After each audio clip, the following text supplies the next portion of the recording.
When I landed my first accounting job 4 years ago, I wish someone would have sat me down and told me this on day one. An accounting firm can be quite an intimidating place. There's all these new software to learn, people to meet, and terminology that is very unique to the industry. And I know because I've been through the process and come out the other side. If you're new to the channel, my name's Callum. I'm a chartered accountant here in London, and I make videos for new and aspiring accountants to elevate their career. So I'm just going to dive into some quick fire tips and things I wish I would have known back when I got started, so hopefully it helps you out. Now, the first thing I tell myself is that the job is not the exams. Most new accountants start on training contracts to study for the ACA or the ACCA or CIMA or CTA or something like that, some sort of professional qualification.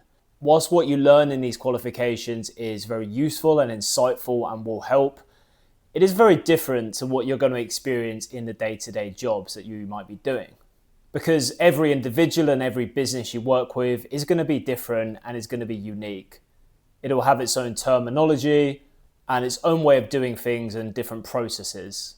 So whilst the qualification matters a lot in the accounting world, a lot of the concepts are only going to get picked up through time and experience working on the job. Just bear that in mind when you do get started, if you have studied accountancy at university or college and are now about to get your first job. Next up, I tell myself to become best friends with Excel because it's the tool you're probably going to be using for 80 to 90% of the day. Now, a lot of firms use different softwares for their audits and for their accounts, but a large part of the working papers are going to be done in Excel. You definitely don't need to be an Excel wizard and know every single formula there is, but there's a few good ones that are very useful to know, like SUMIF, COUNTIF, maybe a bit of XLOOKUP and VLOOKUP, and also pivot tables. That's probably about 90% of the things you need to know in Excel. So if you can teach yourself those basics and get familiar with them, you're going to be just fine. Now, if I could go back to my day one self, I would back myself a lot more than I did. One of my first bosses told me something quite profound that stuck with me for a long time, and that's ask for forgiveness, not permission. Of course, don't be too cocky in your role and think you know everything, but don't be afraid to ask questions, to challenge things, and to speak up when necessary. Because in accounting, there's a lot of fairly judgmental areas like revenue recognition, impairments, valuation, and you may need to take your own view on these things. So don't be afraid to back yourself using all the information you have available to you and propose your solution to your manager. I promise you, it'll make you stand out a lot more than if you just simply say, I don't know how to do this, and kind of just giving up right there. Even if you're wrong, it doesn't really matter. It just shows you're proactive and looking for solutions, and it's something that's going to get you noticed. I'd also do the same in meetings, because I remember when I got started, I never really spoke up in meetings with clients or even internal meetings, thinking my view wasn't relevant because I'd only been in the firm for a year or two. But I promise you, your managers and partners are going to value what you think and your opinion. So don't be afraid to let them know, as long as it's relevant. This ties quite nicely into the next thing I want to say, which is own your mistakes. It's very unlikely you're going to get everything right in the beginning.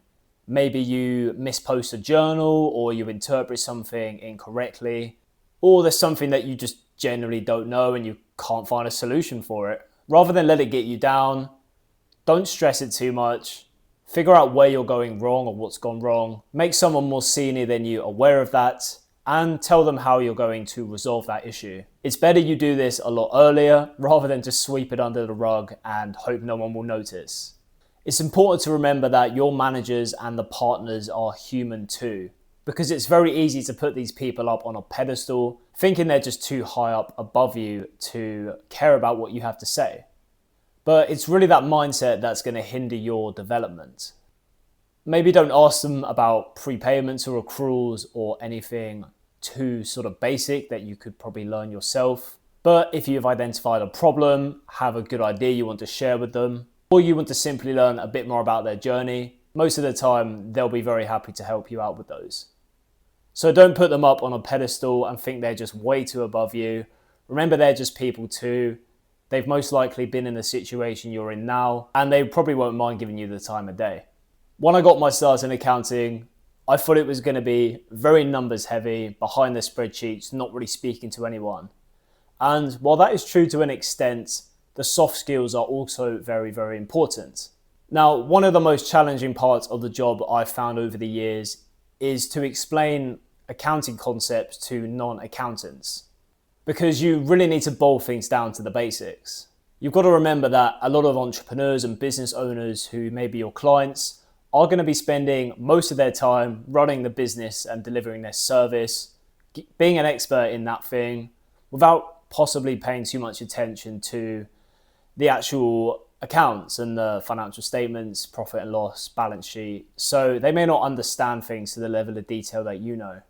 It's particularly true if you start throwing some accounting concepts like accruals, prepayments, impairment at them. They may not know what that is. And sometimes you have to boil things back a level or two and really explain things in plain English. Because you've got to remember, it's how you speak to people and develop the relationships that make you stand out and be memorable to them. So, would you add anything to this list? Let me know in the comments below, and I'll see you in the next video.